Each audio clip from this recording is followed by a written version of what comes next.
시청자여러분 안녕하십니까? 오늘 또 김민석 특파원님 모셨습니다. 안녕하십니까? 안녕하십니까.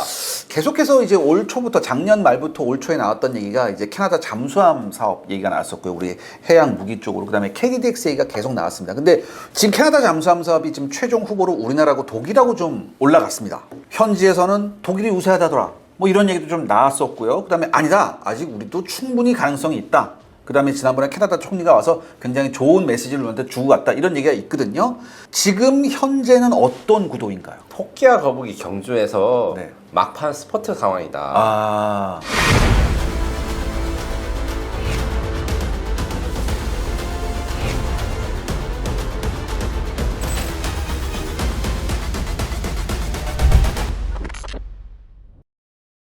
누가 토끼고 누가 거북인가요? 당연히 네. 토끼는 독일이고 네. 거북이는 한국이죠. 네. 이번 캐나다 사업에서 최종 후보로 네. 한국과 독일이 선정되었다는 것 자체가 해외에서는 센세이셔널한 아, 이슈예요. 감히 한국이 이렇게 나는 거. 그럴 수밖에 없는 게 잘 생각해보면 우리나라 잠수함 기술 어디서부터 독일한테서 우리 독일의 수제자라고 하더라고요. 네.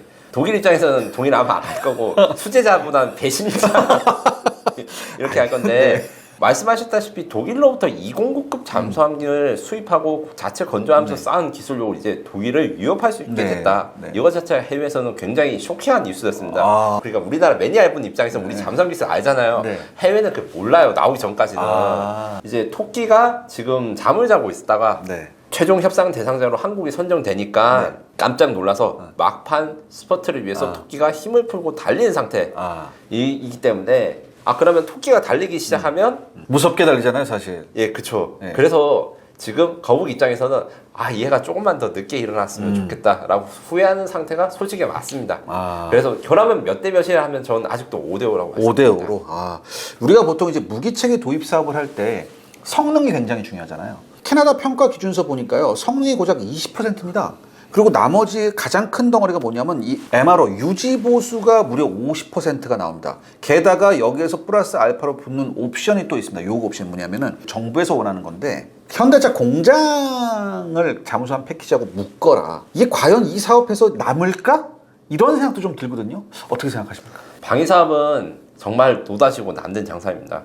네. 무기를 한 대 팔면, 그러니까 1,000원치 팔면 그 무기를 운영한 30년 동안 무기 판매 대금의 3배 이상을 이제 매출을 올릴 수 있어요. 네네. 이러다 보니까 사는 사람도 이게 갑이 되는 거예요. 왜냐면 사면 상대방한테 이익을 막대하게 주는 걸 아니까. 네. 그래서 절충 구매. 그러니까 한국이 캐나다에 무기를 팔면 캐나다에 대해서 투자를 하거나 혹은 캐나다산 장비라든가 기술 혹은 제품을 사야 된다. 한마디로 이제 우리가 좀 약간 그 우스갯소리로 바터제로 하자 이거죠. 빠터제라고 보시면 됩니다. 네. 캐나다라든가 이런 선진국에서는 100%가 넘는 경우가 있다. 오늘 배보다 배꼽이 더 크네요. 예, 그런데도 남는 게 많기 때문에 어쩔 수 없이 줘야 되는 겁니다. 이번 사건이 딱 그런 건데 일단 현대차 공장을 패키지 딜로 묶는 것은 네. 아니고요. 네. 이제 현대의 수소 경제 이것을 이제 캐나다에 이직하는 게 목표입니다. 그렇군요. 무슨 말이냐면 전기차가 요즘 대세라고 하지만 전기차가 대체를 못하는 게 화물차입니다. 배터리가 화물차를 전기차로 만들면 너무 무겁잖아요. 그러니까 이거 뭐 버스하고는 개념이 다르죠 이거 완전. 예, 맞습니다. 예. 버스도 사실 전기 버스 하는 게 100% 하는 게 좀 그 전지 무게 때문에 힘들어요. 그래서 요즘 시내버스 보면 수소버스가 있잖아요. 네네. 그러니까 수소 연료전지 차량이 좀 괜찮은데 요 인프라랑 차량까지 해가지고 캐나다에 대한 우리가 이식을 하겠다. 수소를 생산하고 그 다음에 수소를 충전하는 충전소 만들어주고 그리고 그것을 받아서 움직이는 수소 화물차까지 만들어서 캐나다의 물류를 친환경 물류로 구축을 해주겠다는 게 우리 제안이고 독일 같은 경우에는 한때 이제 폭스바겐 공장이 이제 캐나다에 건설하고 이렇게 이야기를 했는데 약간 오해가 있는 게 폭스바겐 공장은 이번 사건과 별개예요. 그러니까 이번 잠수함 사업과 별개로 따로 짓고 있는 거예요. 원래 먼저 짓고 있었잖아요. 예, 그래서 이제 협상 내용이 들어가지 않고 네. 다른 절충 기업들을 많이 이제 독일도 주려고 합니다. 뭡니까 독일이 지금 내놓고 있는 패키지? 독일이 기본적으로 서비스를 잘 안 줘요. 홍보도 잘 안 합니다. 네네. 우리나라에서는 방위사업청장님이 캐나다 켄색이라고 하는 이 그 방산 전시회 등장했는데 독일은 국방장관이 와가지고 네네. 여러 가지 약속을 한 것 중에서 이제 독일산 제품이나 이런 것들 공장을 짓겠다 이런 것들이 폭스바겐 공장은 아니지만 다른 그 산업협력 패키지가 상당히 많이 죽고 네네. 뭐 에너지 같은 거를 수입하겠다 이런 것도 있고 그 다음에 독일 해군의 모든 배에 들어가는 전투 체계를 네. 로키드 마틴 캐나다에서 생산한 아. 제품으로 바꾸겠다. 이거는 이제 우리보다 조금 더 앞서 나가는 거죠. 이거 굉장한 패키지네요. 우리는 이제 캐나다에서 무기를 사겠다 이런 것들은 잘 없고 이제 산업에 대해서 뭐 경제적인 협력을 하겠다 이런 것들이 있어서 독일이 평소에 안 해주던 서비스를 굉장히 오르는 상황입니다. 우리보다 훨씬 좀 광범위한 것 같다는 느낌이 들거든요. 대신에 금액은 우리가 훨씬 더 높죠. 그래서 우리는 이제 금액이 높고 캐나다의 산업 협력할 수 파트너로 이미 지는 제조 강국인 독일이 아니라 네. 뜨고 있고 이제 올라가고 있는 한국을 선택해라 이렇게 제안을 하고 있는 상황입니다. 네. 다만 제가 좀 아쉬운 게 네. 독일이 평소대로 했으면 100% 우리가 이기는 건데 네. 이런 제안이 있는 게 최근 몇 달 동안 이루어져서 네. 유튜브에서 김인석 기자님이 말하시니까 독일 애들 더 쫄아가지고 열심히 하잖아요. 독일이 바꾼요. 특파원님 말씀하신 거. 저는 절대 그렇지 않다고 생각하는데 독일 입장에서는 원래 무기를 판매할 때 엄청 조심스럽게 하고 발표도 잘 안 하는데 네, 뭐 언론에다가 얘기 안 하기로 유명하지 않습니까? 네. 그런데 이번만큼은 정말 열심히 하려고 하는 것이 사실이라서 제가 50대 50으로 말할 수밖에 없는 게 독일의 이런 추격이 무섭다라고 말할 수밖에 없습니다. 중요한 건 캐나다 내부에서 어떤 시선으로 지금 한국과 독일을 바라보는가 이게 중요할 것 같거든요. 뭐 캐나다 내부 분위기는 혹시 아시는 거 있나요? 일단 독일 사람이 이렇게 많이 방산 전시에 오는 거는 처음 봤다 이렇게 말씀하셔가지고 약간 위협적인 거 있는데 그만큼 한국에 대한 관심도 높아지고 하나오션이 또 홍보를 기가 막히게 했어요. 요런 사업은 사실 정부에서 공무원들이 모여가지고 이제 심사를 하는 거라서 네. 사실 외부 홍보가 중요하진 않습니다. 네, 네. 하지만 이제 여론 조성이 간접적으로 영향을 미칠 수 있다 생각해서 네. 캐나다 시내에다가 이제 우리 잠수함 광고를 깔아놓은 거, 요거 사실 굉장히 화제가 됐고요. 잠수함 만드는 회사가 이제 야외 전광판에 광고도 넣고 이러니까 보통 이제 뭐 블랙핑크나 BTS 예, 나오는데 맞아요. 그거를 이제 잠수함을 해놓은 거군요. 그리고 굉장히 중요한 것이 지금 현재 합동 훈련 중인 도산 안창호함입니다. 네. 캐나다에 지금 갔잖아요. 예. 그 간 게 정말 엄청난 겁니다. 한국에서 캐나다까지 자력으로 잠수해서 갈 수 있다. 요거 자체가 캐나다 잠수함이 목적이 페트롤이거든요. 그렇죠. CPSP 사업이라는 네. 게 캐나디안 페트롤 서브마린 프로그램이라는 거에서 장거리 순항 정찰을 해야 되는데 그 능력을 우리가 보여줬다. 실증에서 보여준 거죠. 근데 독일은 없다. 독일은 아직 페이퍼 서브마린이라고. 페이퍼까지는 아니고 건설 중인. 그래서 볼 수는 있어요. 열심히 용접하는 걸 볼 수 있습니다. 그래서 캐나다 총리가 저는 나오지 않으면 그냥 페이퍼라고 얘기합니다. 그래서 캐나다 총리가 예. 저번에 이제 한국에 와가지고 네. 우리 도산 창원 직접 보고 안에 들어가게 예, 됐는데 타고 가셨잖아요. 예. 캐나다 총리가 독일도 갔어요. 네. 독일에는 그 건설해가지고 용접하는 거 보다 갔잖아요. 용접하고 있구나 그러고 가셨군요. 거기다가 이제 캐나다 해군까지 우리가 직접 태워가지고 우리 잠수함에 대한 체험을 시켜줬는데 사람들이 태워줬다는 거 이야기만 하고 이야기를 안 하시던데 하와이에서 캐나다까지 우리 해군 잠수함에 탑승했던 캐나다 승조원 중에 한 명은 남자고 한 명은 여자예요. 예. 이게 중요하잖아요. 이게 승무원 공간의 남녀 구분 뭐 이런 거. 맞습니다. 굉장히, 도산 안창호함은 대한민국 잠수함 최초로 여성 전용 주거 공간이 있는 잠수함입니다. 여성이 근무할 수 있는 환경을 가진 그러니까 생활 환경이 얼마나 중요한지에 따라서 잠수함의 전투 효율이 달라집니다. 가령 잠 못 자고 밥 못 먹고 한 음파 탐지하는 사람이 제대로 적 잠수함 탐지하겠어요? 이 승무원들 진짜 스킬이나 이런 것들이 그렇죠. 생활 환경에서 나오거든요. 근무 여건이라는 거. 그거를 인정을 했는데 그 탄 사람이 캐나다에 와가지고 내린 다음에 소감을 보니까 캐나다 잠수함은 99년식 혼다 시빅 한 25년 된 차다 이런데 도산 안창호함은 최신형 테슬라 자동차 같다 이렇게 평가를 했어요. 극찬이 나왔네요. 그 정도로 차이가 한 거를 인지를 시켜줬단 말이에요. 그래서 우리가 자신감 있는 부분이 어느 정도 있다라고 할 수 있습니다. 그럼 이제 기술적인 면 한번 짚어봐야 되는데 우리나라 거 하나오션에서 만든 그 장영실급하고 TKMS가 만든 지금 용접하고 있는 그거하고 어느 쪽이 캐나다군 요구에 더 맞는 잠수함입니까? 한국이 요구에 맞습니다. 그렇죠. 이게 장거리 페트롤이라는 면에서. 왜냐하면 독일 애들이 그 솔직히 말하면 언론 플레이 한 게 있어요. 첫 번째 독일과 캐나다는 같은 나토 회원국이다.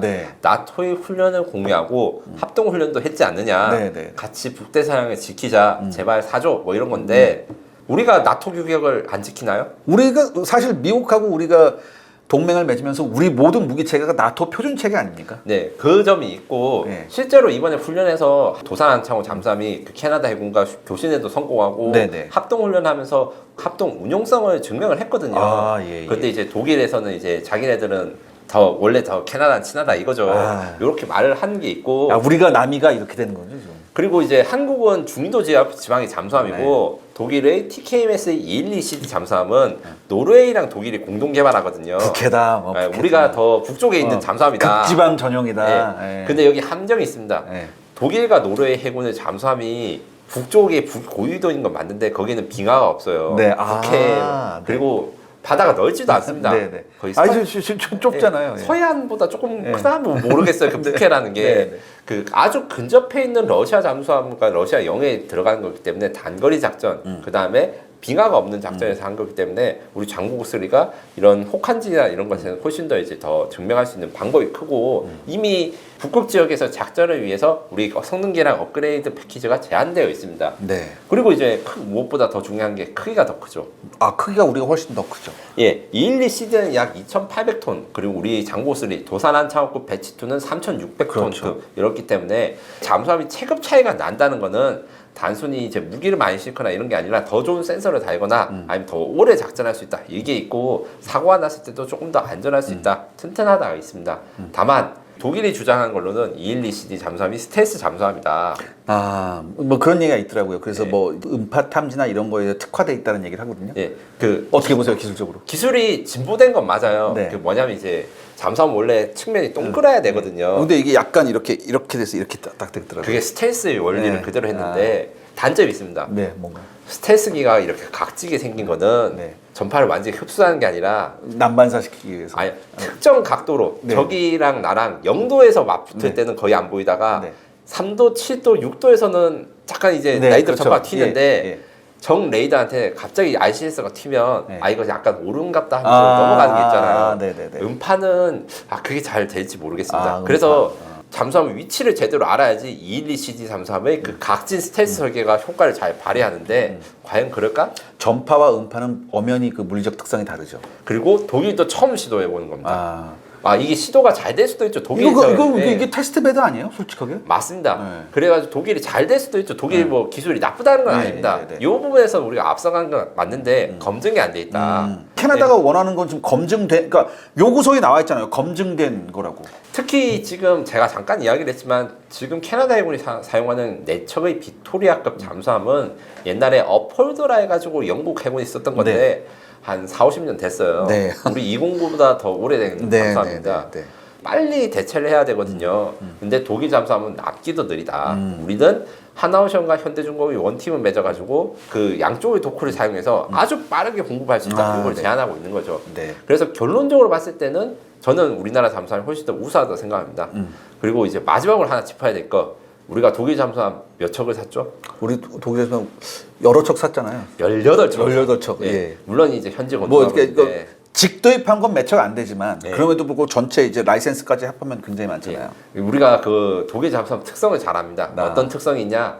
처음 새 제품을 받았을 때 조심해야 된다. 아, 사람들이 기억을 하시는지 모르겠지만 224급 소노니급 잠수함이 소음 문제가 좀 있었잖아요. 예, 여러 가지 그 연료전지 소음 문제도 있고 물도 좀 샜어요. 아, 예. 이게 왜 그랬냐면 224급 잠수함이 소노리급이 그때 당시에는 독일이 처음으로 만드는 잠수함이었어요. 우리가 첫 수입국이었거든요. 네네네. 그러다 보니까 오류나 문제가 많았는데 아. 그걸 우리 한국의 현대중공업과 TKMS가 같이 고치단 말이에요. 얘네들 새로 만들고 도전한 거에는 문제가 많다. 우리가 잘 알고 있죠. 네네네. 자, 이렇게 해서 좀 캐나다 잠수함 사업 얘기해봤는데 좀 그래도 좀 됐으면 좋겠습니다, 솔직하게. 저는 정말 하루에 2번씩 기도하고 있습니다. 네. 자, 이렇게 알아봤고요. 그다음에 이제 두 번째는 KDDX가 드디어 이제 누가 하느냐 결정이 됐습니다. 시청자 여러분들의 구독과 좋아요는 영상 제작에 정말 큰 도움이 됩니다. 여러분들 부탁드리겠습니다. 구독과 좋아요. 그동안 뭐 법적 문제, 뭐 기밀 유출 사건 때문에 뭐 얘기가 많았는데 어떻게 됐나요, 이제 결론이? 결론적으로는 하나오션의 손을 방위사업청이 들어줬는데 하나오션이, 예. 마지막 절차가 하나 남아있다. 뭡니까? 이제 탈락자인 HD 현대중공업한테 그 방위사업청이 니네들이 왜 탈락했는지 설명한 자체가 디브리핑 네, 나왔군요. 디브리핑. 자, 그럼 이제 뭐라고 할까요? 이제 결론적으로 말했을 때 현대중공업의 기밀 유출에 대한 감점을 현대중공업이 이걸 이기지 못했다. 결국은 네. 마지막까지 발목을 잡았군요. 0.5867점 차이로 하나오션이 이겼다. 1점 단위 0.5867점. 예. 근데 이제 현대중공업이 불법 유출 그 기밀 유출 사건을 받은 네. 벌점이 1.2점이었거든요. 그렇죠. 그래서 결론적으로 이야기하면 현대중공업이 0.7점 앞서 있는 거를 네. 더 앞서야 되는데 네. 그걸 못 해가지고 졌다. 이렇게 말씀드릴 수 있습니다. 그래서 이 기밀 유출건에 대해서 여러 가지 의견도 많고 하는데 저는 이제 방위사업청 입장이 맞다고 생각하고 네. 현대중공업이 지금 이번에 이제 그 패배한 것에 대해서 너무 지나치게 발목을 잡지 않았으면 좋겠어요. 물론 이게 몇 조 원짜리 사업이니까 어떻게든 현대중공업이 그 좀 열심히 하려는 거 그거 잘 알고 있고 현대중공업이 배를 잘 만든다고 저는 인정을 합니다. 다만 이제 하나오션이 현대중공업과 경쟁해서 이제 대등한 위치에 올라왔다. 요것도 인정을 하고 네. 전력화가 지금 많이 지연됐거든요. 그게 문제죠. 그걸 생각해봤을 때 발목 잡기는 좀 지양하고 이번 사건에서는 하나의 손을 들어주는 게 맞다라고 생각이 듭니다. 그럼 이렇게 결정이 되면 조금 속도를 높여야 될 것 같은데 KDDX가 완성되게 되면 우리 해군이 실제 어떤 좀 수출에서 좀 이득이 있는지 또 우리 K방산에서 어떤 역할을 담당할 수 있는지. 저는 이게 엄청난 대박의 시작이 될 거라고 생각합니다. 네. KDDX 자체를 수출을 하는 건 아닌데 네. KDDX를 건조를 하게 되면 우리가 수출형 구축함 그러니까 오션 6500F 이런 것들이 있거든요. 네, 네. 이게 중동 지방이라든가 아니면 이제 미국에서도 관심이 많습니다. 네, 네. 그 일본과 한국 같은 미국의 동맹국의 네. 배를 미국 해군이 운용하는 법안이 올라갔다가 네. 지금 현재 거기에서 법안이 수정돼서 삭제가 됐는데 아. 이게 지금은 삭제가 됐지만 다시 법안이 올라올 거예요. 결국에는 우리는 모감이랑 붙을 수출형 배를 얼마나 잘 만드냐가 굉장히 중요하고 이 관점에서 KDDX가 중요합니다. 결국은 또 일본하고 붙는군요. 호주에 지금 모가미가 이겼잖아요. 그렇죠. 그때 이제 당시에 우리는 KDDX 개발이 이런 게 잘 진척이 안 됐으니까 네. 네. 약간 이제 KDDX 기반이 아니라 대국급 기반의 그 오션 4500 그다음에 HDF 4000을 했는데 요게 모가비에 비해서 사실 좀 부족해요. 네, 네. 우리가 KDDX를 기반으로 수출력 함정을 만들어야만이 이 수출 경쟁에서 살아남을 것이고 저는 이게 잘만 되면 전 지금 올해는 일단은 하나오션이 만든 군함을 미국 해군이 운영할 수는 없어요. 그 법이 통과 안 되는데 네네. 내년이나 내후년에는 충분히 통과될 수 있다. 이게 다시 또 진행될 것이다. 왜냐? 국회 입장에서는 조선업을 보호해야 되니까 외국에서 군함을 사오지 말라고 해요. 근데 그렇게 되면 100% 미국은 태평양에서 중국한테 패권을 잃습니다. 그렇죠. 예. 이거를 미국이 절대 허용하지 않을 것이다. 그러면 결국에는 우리는 일본과 경쟁해서 지금 모가미와 붙을 수 있는 KDDX 기반의 수출형 함정을 만드는 게 굉장히 중요합니다. 자, 오늘 이렇게 해서 캐나다 잠수함 사업부터 KDDX까지 뭐 알아봤습니다. 특파원님 다음에 또 이제 이슈가 나올 때마다 좀 우리 샤레 군사연구소에 오셔서 좀 좋은 말씀 부탁드리겠습니다. 네, 알겠습니다. 감사합니다. 감사합니다. 자, 오늘은 여기까지 하겠습니다. 다음 시간에 또 뵙겠습니다. 감사합니다. 감사합니다. 시청자 여러분 안녕하십니까? 지난번에 저희 채널에서 도서 펀딩을 한번 했던 적이 있었습니다. 기억하시는지 모르겠는데 우리 시청자 여러분의 성원에 힘입어서 책이 이렇게 출간이 되었습니다. 바로 권동현 작가님의 전쟁, 그림으로 말하다 이 책인데요. 외국에 오스프리가 있다면 우리나라에는 바로 이 책이 있다. 여기 좀 엄청납니다. 이게 20세기 이후의 모든 전쟁을 다 다루고 있습니다. 20세기, 21세기 일어났던 대부분의 전쟁을 그림으로 표현하고 놨고 당시에 이렇게 전투 상황이나 장비들, 복장들, 그다음에 여러 가지 무기들 이런 게 꼼꼼하게 빠짐없이 이렇게 소개되어 있습니다. 이렇게 소개되어 있기 때문에 굉장히 그림체도 수려하고요. 보기에 편하고 여기에 이제 적혀 있는 내용들도 알찹니다. 그러니까 20세기, 21세기의 전체 전쟁의 흐름을 이 책 한 권으로 충분히 흐름을 따라가실 수 있는 그런 책이라고 생각합니다. 아주 좋은 책이니까 여러분들 꼭 여러분들 이 책 한번 봐주시기 바랍니다. 제가 감수했거든요. 제가 감수했으니까 제가 자신 있게 여러분들께 권해드리겠습니다.